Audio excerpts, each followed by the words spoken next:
जय श्री कृष्ण। राधे राधे। राधा रानी आप और आपके परिवार पर अपनी असीम कृपा बनाए रखे। आज हम बैसाख मास में सुने जाने वाली बंदरी की कहानी सुनाएंगे। आइए शुरू करते हैं। एक राजा था। वह बैसाख माह में प्रतिदिन ब्रह्म मुहूर्त में उठकर गंगा जी में स्नान करता था। राजा का आदेश था कि मुझसे पहले गंगा जी में कोई भी स्नान नहीं करेगा। राजा जब गंगा जी में स्नान करने जाते तो उन्हें प्रतिदिन शांत जल के स्थान पर हिलता हुआ हलचल युक्त जल दिखाई देता। तो राजा को संदेह होता था कि निश्चय ही मुझसे पहले कोई प्रतिदिन गंगा जी में स्नान करता है। अंतिम राजा ने नदी के तट पर पहरेदार बिठा दिए। गंगा जी के तट पर एक वृक्ष था। उस पर एक बंदरिया रहती थी। वह प्रतिदिन राजा के स्नान करने से पूर्व स्नान करके वृक्ष पर चढ़कर बैठ जाती थी।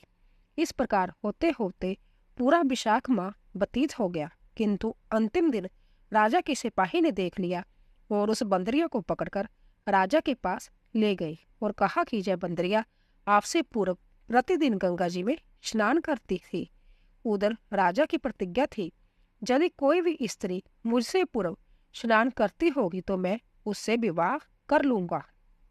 इसीलिए राजा को बंदरी के साथ विवाह करना ही पड़ा। विशाख स्नान के पुण्य से बंदरी के गर्भ ठहर गया। 9 मास पूर्ण होने पर बंदरी ने राजा से पूछा कि शिशु जन्म के समय मुझे क्या करना चाहिए। तब राजा ने महल में एक घंटी लगवा दी और बंदरी से कहा कि जब तुम्हें दर्द हो तो उसे बजा देना, मैं संपूर्ण प्रबंध कर दूंगा। राजा की अन्य रानियां भी थी, उनकी कोई संतान नहीं थी।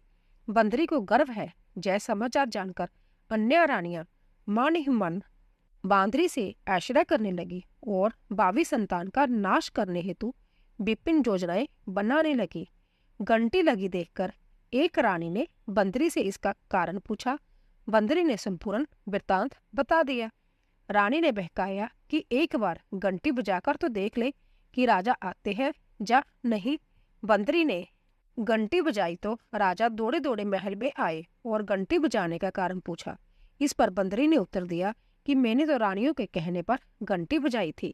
तब रानियों ने राजा से कहा कि जय तो पशु और न जाने कितनी बार घंटी बजाएगी। इस प्रकार कहकर उन्होंने घंटी को हटवा दिया।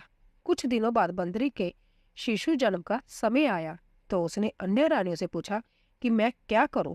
तब रानी ने कहा कि तुम आंखों पर पट्टी बांधकर सो जाओ। बंदरी के विशाख माह के स्नान के पुण्य प्रताप के रूप में एक सुंदर पुत्र हुआ।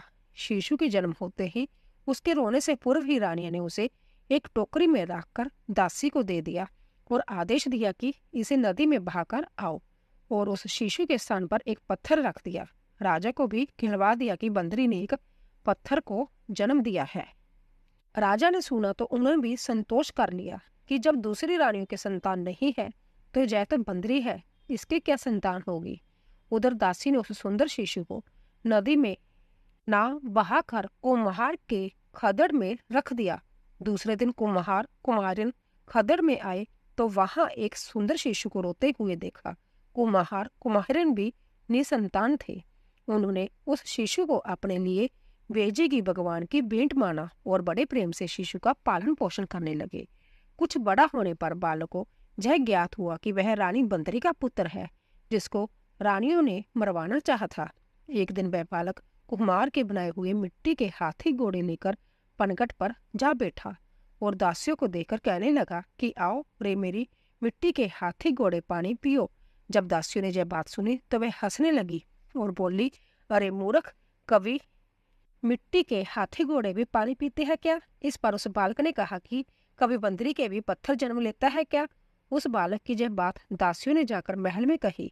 तब रानी ने दूसरे दिन विष मिलाकर लड्डू भेज दिए। ईश्वर की कृपा से लड्डू गोंद और बादाम के हो गए और उन लड्डू को खाने से उस लड़के की मृत्यु नहीं हुई। जय समाचार दासी ने रानी को कहा और रानी ने राजा से कहकर कुम्हार को देश निकाला दिलवा दिया। कुम्हार वन में रहने लगा। फिर अगले वर्ष चित्र माह में माता गणगौर की पूजन का दिन आया तो वह बंदरी का पुत्र 108 करवे और 108 गोली लेकर तथा घड़े में पानी भरकर बगीचे के बाहर बैठ गया। उधर राजा की ओर साहूकार की पुत्रियां गणगौर बनाने के लिए मिट्टी लेने के लिए आई तथा बगीचे में खेलने और झूलने लगी। इस कारण कुछ समय बाद उन्हें प्यास लगी। तब उन्होंने उस बंदरी के पुत्र से जल पिलाने के लिए कहा, तो उस बालक ने उत्तर दिया कि मेरे पास एक गोली है, उसे खाते जाओ और मेरी चारों ओर फेरे लगाती जाओ, तब मैं तुम्हें जल पिलाऊंगा। इस पर पहले तो कन्याओं ने मना किया, किंतु प्यास लगी होने के कारण मान गई। इस प्रकार गोली खाने और उस युवक के साथ फेरे लेने से वह गर्भवती हो गई। बाद में जब उनके माता पिता को जिज्ञात हुआ तो वह सभी कुमार के पास आए और संपूर्ण बात सुनाई तथा कहा कि तेरे पुत्र ने हमारी कन्याओं से विवाह किया है, अब तुम्हें इन्हें अपने पास रखना होगा। तब कुम्हार ने निर्धन होने के कारण असमर्थता व्यक्त की।